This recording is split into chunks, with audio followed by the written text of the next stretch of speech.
Kuwait oil company തൊഴിലാളികൾ പണിമുടക്കിലേക്ക്. ഞായറാഴ്ച മുതൽ രാജ്യത്തെ എല്ലാ ഉൽപാദന കേന്ദ്രങ്ങളിലും പണിമുടക്കാനാണ് തീരുമാനം. പുതുക്കിയ ശമ്പള പരിഷ്കരണത്തിന് മേൽ ആക്ടിംഗ് വകുപ്പ് മന്ത്രി അനസ് അൽ സലേഹുമായി നടത്തിയ ചർച്ച പരാജയപ്പെട്ടതിനെ തുടർന്നാണ് തൊഴിലാളികൾ പണിമുടക്കാൻ തീരുമാനിച്ചത്. കഴിഞ്ഞ ദിവസം ചേർന്ന കുവൈത്ത് ഓയിൽ കമ്പനി യൂണിയൻ യോഗമാണ് പണിമുടക്ക് പ്രഖ്യാപിച്ചത്. ക്രൂഡ് ഓയിൽ വില കുറഞ്ഞതിന്റെ അടിസ്ഥാനത്തിൽ ചിലവ് ചുരുക്കലിന്റെ ഭാഗമായി ശമ്പള പരിഷ്കരണം നടപ്പാക്കാൻ സർക്കാർ തീരുമാനിച്ചത്. ഒപെക് രാജ്യങ്ങളിൽ ഏറ്റവും കൂടുതൽ എണ്ണ ഉൽപ്പാദിപ്പിക്കുന്ന 4ാമത്തെ രാജ്യമാണ് കുവൈത്ത്. പ്രതിദിനം 30 ലക്ഷം ബാരൽ എണ്ണയാണ് കുവൈത്ത് ഉൽപ്പാദിപ്പിക്കുന്നത്. മറ്റു പൊതുമേഖലാ സ്ഥാപനങ്ങളെ അപേക്ഷിച്ച് ഈ മേഖലയിൽ ജോലി ചെയ്യുന്നവർക്ക് പൊതുവെ ശമ്പളം കൂടുതലുമാണ്. ദുബായിൽ 5 പുതിയ ബസ് റൂട്ടുകൾ കൂടി ആരംഭിക്കുന്നു. ഏപ്രിൽ 15-ന് ഇവ നിലവിൽ വരുമെന്ന് റോഡ് ആൻഡ് ട്രാൻസ്പോർട്ട് അതോറിറ്റി അറിയിച്ചു. നിലവിലുള്ള 13 റൂട്ടുകൾ നവീകരിച്ചിട്ടുമുണ്ട്. അൽ ഹദീദി മെട്രോ സ്റ്റേഷനിൽ നിന്ന് തുടങ്ങുന്ന F2 ആണ് പുതിയ റൂട്ടുകളിലൊന്ന്. നൂർബാങ്ക് മെട്രോ സ്റ്റേഷനിൽ നിന്ന് തുടങ്ങി അൽ ഗൂസ് റെസിഡൻഷ്യൽ ഏരിയയിൽ അവസാനിക്കുന്ന F16 ആണ് മറ്റൊരു റൂട്ട്.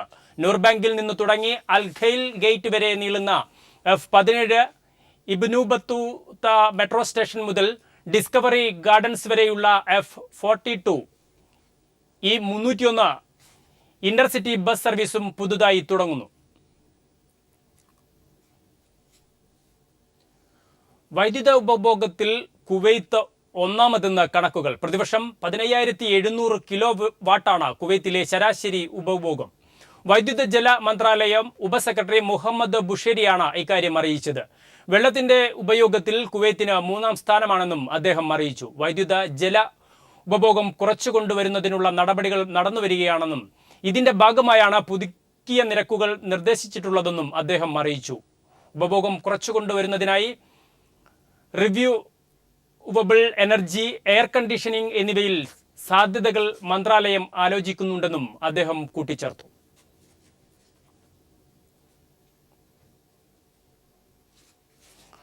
കുവൈത്ത് കെഫെക്കുമായി സഹകരിച്ച് ബിഗ് ബോയ്സ് FC സംഘടിപ്പിച്ച ഏകദിന സെവൻസ് ഫുട്ബോൾ ടൂർണമെന്റിൽ മാക് കുവൈത്ത് ജേതാക്കളായി. CFC സൽമിയയെ തോൽപ്പിച്ചാണ് മാക് കുവൈത്ത് സെവൻസ് കിരീടം നേടിയത്.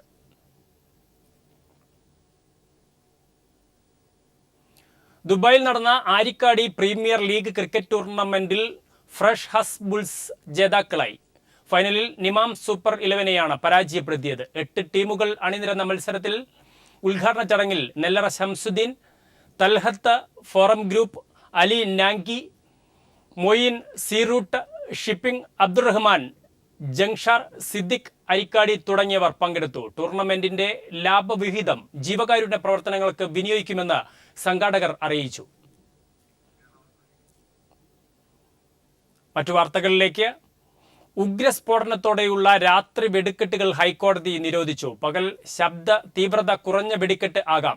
140 ഡെസിബൽ വരെയുള്ള വെടിക്കെട്ട് മാത്രമേ പകൽ സമയത്ത് അനുവദിക്കാവൂ എന്നും ഹൈക്കോടതി ഉത്തരവിട്ടു. പരവൂർ ദുരന്തത്തിന്റെ പശ്ചാത്തലത്തിൽ ജസ്റ്റിസ് വി ചിദംബരേഷ് നൽകിയ പൊതു താൽപര്യ ഹർജിയിലാണ് ജസ്റ്റിസ് ബി തോട്ടത്തിൽ രാധാകൃഷ്ണൻ അധ്യക്ഷനായ ഡിവിഷൻ ബെഞ്ചിന്റെ ഉത്തരവ്.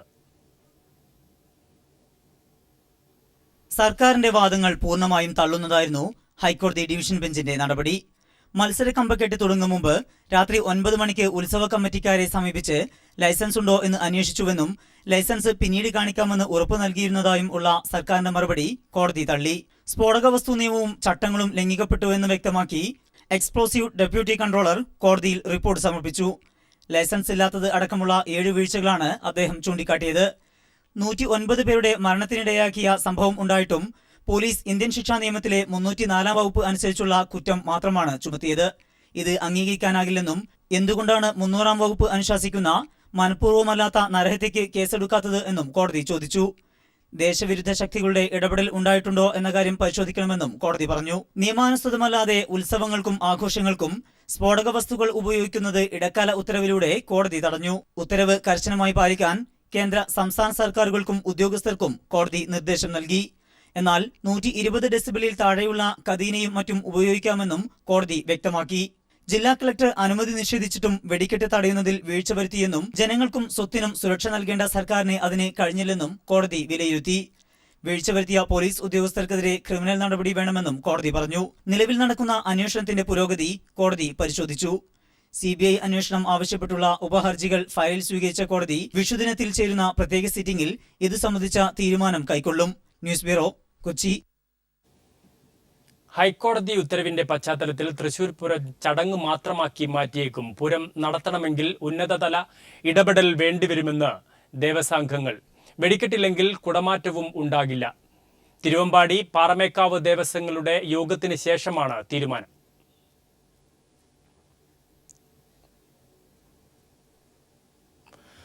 പരവൂർ ദുരന്തത്തിൽ മരണം 113ആയി. കരാറുകാരൻ സുരേന്ദ്രനും സഹോദരൻ സത്യനും 14കാരനായ കൊല്ലം വരിയച്ചിറ സ്വദേശി ശബരി, കൊല്ലം വാളത്തുങ്കൽ സ്വദേശി മണികണ്ഠൻ എന്നിവരാണ് ഇന്ന് മരിച്ചത്. തിരുവനന്തപുരത്തും കൊല്ലത്തുമായി 25 പേരുടെ നില ഗുരുതരമായി തുടരുകയാണ്.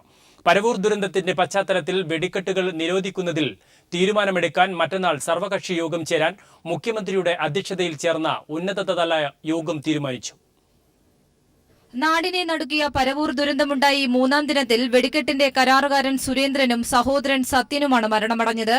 സർജിക്കൽ ICUവിലായിരുന്ന സുരേന്ദ്രന് 67 വയസ്സായിരുന്നു. 90% പൊള്ളലേറ്റ അദ്ദേഹത്തിന്റെ വൻകുടലിനും പരിക്കേറ്റിരുന്നു. ശസ്ത്രക്രിയ നടത്തിയെങ്കിലും വൃക്കകൾ തകരാറിലായതിനെ തുടർന്ന് മരണപ്പെടുകയായിരുന്നു. ബേൺസ് ICUവിലുണ്ടായിരുന്ന 55 വയസ്സുകാരൻ സത്യൻ ഹൃദയസ്തംഭനത്തെ തുടർന്നാണ് മരണപ്പെട്ടത്. Liver transplant ICU, surgical ICU എന്നിവയിലുള്ള 4 പേർ, critical care unit, urology ICU എന്നിവയിലുള്ള 2 പേരടക്കം 6 പേരുടെ നില തിരുവനന്തപുരം മെഡിക്കൽ കോളേജ് ആശുപത്രിയിൽ ഗുരുതരമായി തുടരുകയാണ്. കൊല്ലം മെഡിസിറ്റി ആശുപത്രിയിലെ 20 പേരുടെ നിലയും മോശമാണ്. അതേസമയം ദില്ലി എയിംസ്, റാം മനോഹർ ലോഹ്യ ആശുപത്രികളിൽ നിന്നുള്ള വിദഗ്ധ ഡോക്ടർമാരുടെ സേവനം ഇവിടെ ഉറപ്പാക്കിയിട്ടുണ്ട്. 13 മൃതദേഹങ്ങൾ ഇനിയും തിരിച്ചറിഞ്ഞിട്ടില്ല. 21 പേരെയാണ് കാണാതായത്. പരവൂർ ദുരന്തത്തിന്റെ പശ്ചാത്തലത്തിൽ വെടിക്കെട്ട് നിരോധിക്കുന്നതിൽ തീരുമാനമെടുക്കാൻ മറ്റന്നാൾ സർവകക്ഷി യോഗം ചേരാൻ മുഖ്യമന്ത്രിയുടെ അധ്യക്ഷതയിൽ ചേർന്ന ഉന്നതതല യോഗം തീരുമാനിച്ചു. ഇതുപോലുള്ള വെടികെട്ടുകൾ ഇത് തുടരണോ, അതിനെ സംബന്ധിച്ചൊക്കെ പല വിധത്തിലുള്ള അഭിപ്രായങ്ങൾ ഉയർന്നു വന്നിട്ടുണ്ട്. ഒരു ഓൾ പാർട്ടി മീറ്റിംഗ് വിളിച്ചു കൂട്ടാനായിട്ട് തീരുമാനിച്ചിട്ടുണ്ട്. 14-ാം തീയതി 2 മണിക്ക് മുഖ്യമന്ത്രിയുടെ കോൺഫറൻസ് ഹാളിൽ വെച്ചാണ് മീറ്റിംഗ്. അതേസമയം ദുരന്തത്തിൽ പോലീസിന്റെ വീഴ്ച സംബന്ധിച്ചുള്ള പരാതികളിൽ നാളെ ചേരുന്ന മന്ത്രിസഭാ യോഗം തീരുമാനമെടുക്കും.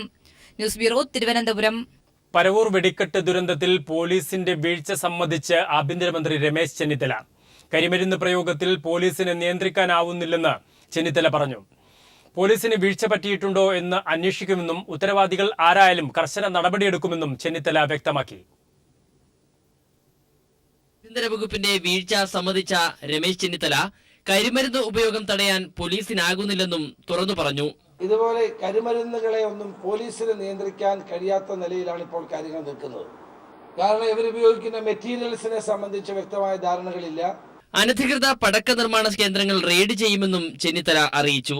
നിയമം ലംഘിക്കുന്നവർക്കെതിരെ കർശന നടപടിയുണ്ടാകും. ഉത്സവങ്ങളിലെ വീര്യം കൂടിയ കരിമരുന്ന് പ്രയോഗം നിയന്ത്രിക്കുമെന്നും മന്ത്രി പറഞ്ഞു. അതുപോലെ തന്നെ വീര്യം കൂടിയ പടക്കങ്ങൾ ഉൾപ്പെടെ കരിമരുന്ന് ഉൾപ്പെടെയുള്ളവ ഉത്സവങ്ങൾക്ക് ഉപയോഗിക്കുന്നതിനെ ശക്തമായി തന്നെ നേരിടാൻ തീരുമാനിച്ചിട്ടുണ്ട്. ഒരു കാരണവശാലും അനധികൃതമായ പടക്ക നിർമ്മാണങ്ങളോ കരിമരുന്ന് സാമഗ്രികളോ സൂക്ഷിച്ചു വെക്കാൻ അനുവദിക്കുന്നതല്ല. അതേസമയം രക്ഷാപ്രവർത്തന സമയത്ത് താൻ തുലാഭാരം നടത്തിയതിൽ തെറ്റില്ലെന്നും രമേശ് ചെന്നിത്തല പറഞ്ഞു. അത് ഞാൻ ക്ഷേത്രത്തിൽ പോകുന്ന ആളാണ്, അതിന് യാതൊരു തെറ്റും ഞാൻ കാണുന്നില്ല. പള്ളിയിൽ പോകുന്ന ആളാണ്, ഞാൻ നല്ല വിശ്വാസിയാണ്. എല്ലാ കാര്യങ്ങളും കോർഡിനേറ്റ് ചെയ്ത് ഞാൻ 3:30 മണി മുതൽ അതിന്റെ എല്ലാ പ്രവർത്തനങ്ങളും ഞാൻ ചെയ്തുകൊണ്ടിരുന്നതാണ്. News desk, people exclusive. വെടിക്കെട്ട് നടത്തരുതെന്നാവശ്യപ്പെട്ടുകൊണ്ടുള്ള ADMന്റെ ഉത്തരവ് 2 ദിവസം മുമ്പ് തന്നെ കമ്മീഷണർ കൈപ്പറ്റിയിരുന്നതായി രേഖകൾ. കമ്മീഷണർക്ക് താഴെയുള്ള പോലീസ് ഉദ്യോഗസ്ഥരും ഉത്തരവിന്റെ പകർപ്പ് കൈപ്പറ്റി. ഈ പകർപ്പ് പീപ്പിൾ TV പുറത്തുവിട്ടു. ഇതോടെ കളക്ടർ ഉത്തരവിറക്കിയത് അപകടത്തിന് ശേഷമെന്ന കൊല്ലം കമ്മീഷണറുടെ വാദമാണ് പൊളിയുന്നത്. കൊല്ലം പരവൂർ പുറ്റിങ്ങൽ ക്ഷേത്രത്തിൽ വെടിക്കെട്ട് നടത്തരുതെന്ന് ചൂണ്ടിക്കാട്ടിയാണ് ജില്ലാ ഭരണകൂടം ഉത്തരവ് നൽകിയിരുന്നത്. ജില്ലാ ഭരണകൂടത്തിനായി ADM ആണ് ഉത്തരവ് നൽകിയത്. ദുരന്തം നടക്കുന്നതിന്റെ 2 ദിവസം മുമ്പാണ് ഇത്തരത്തിൽ അനുമതി നിഷേധിച്ച് ഉത്തരവിറക്കിയത്. വെടിക്കെട്ടിനായി അനുമതി ആവശ്യപ്പെട്ട ക്ഷേത്ര ഭരണസമിതി സെക്രട്ടറിക്കും ഇതിന്റെ പകർപ്പ് കൊല്ലം സിറ്റി പോലീസ് കമ്മീഷണർക്കും കീഴുദ്യോഗസ്ഥർക്കുമാണ് ADM ഉത്തരവ് നൽകിയത്. ഉത്തരവ് കൈപ്പറ്റിയതിന് തെളിവായി കമ്മീഷണർ അടക്കമുള്ളവർ രസീത് നൽകിയിരുന്നു. ഉത്തരവ് ലംഘിച്ച് വെടിക്കെട്ട് നടത്തിയാൽ നിയമ നടപടി സ്വീകരിക്കുമെന്നും ADM വ്യക്തമാക്കിയിരുന്നു. ഉത്തരവ് ലഭിച്ചതിന് ശേഷവും വെടിക്കെട്ടിന് പോലീസ് അനുമതി നൽകുകയായിരുന്നു. പോലീസിന്റെ ഈ അനാസ്ഥയാണ് വൻ ദുരന്തത്തിൽ കലാശിച്ചത്. വെടിക്കെട്ടിന് അനുമതി നിഷേധിച്ച ADMന്റെ ഉത്തരവ് ലഭിച്ചില്ലെന്നായിരുന്നു പോലീസിന്റെ വാദം.